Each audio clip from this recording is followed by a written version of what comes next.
Ramayan part 3 में हमने देखा था अहल्या के उद्धार के बाद जब राम के चरण स्पर्श से श्राप मुक्ति में बदल गया, उसी क्षण ये स्पष्ट हो गया कि राम सिर्फ शस्त्रधारी वीर नहीं बल्कि करुणा और धर्म का जीवित स्वरूप है।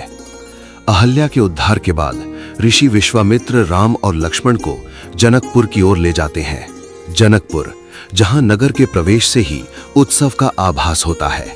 फूलों से सज्जे रास्ते, वीणा और मृदंग की मधुर ध्वनि और राजमहल के आंगन में देश विदेश से आए हुए राजा और महाराजा।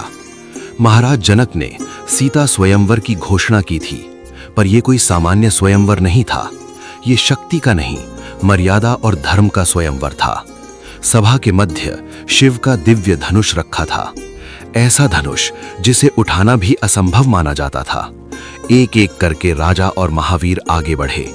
किसी का घमंड टूट गया, किसी का गर्व, पर शिव धनुष अपनी जगह से हिला तक नहीं। सभा में निराशा छा गई। तब ऋषि विश्वामित्र ने शांत पर दृढ़ स्वर में कहा, राम आगे बढ़ो। राम आगे बढ़े। न आंखों में उत्सुकता, न चेहरे पर अहंकार, केवल कर्तव्य। राम ने धनुष को स्पर्श किया। उसी पल सभा में एक अलौकिक शांति छा गई।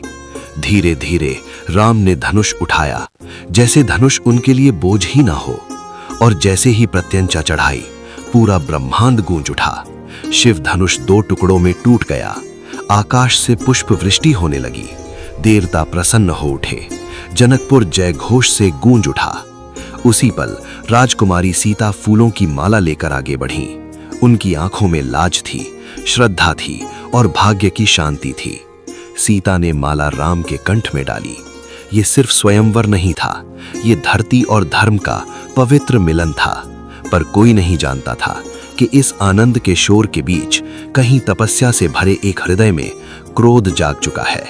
और यहीं सीता स्वयंवर की कथा अपने शिखर पर रुकती है। ये था सीता स्वयंवर। पार्ट 5 में हम देखेंगे भगवान परशुराम का आगमन। जय श्री राम। अगर आप ऐसी ही सनातन कहानियां सुनना चाहते हैं तो इस चैनल को सब्सक्राइब कर दो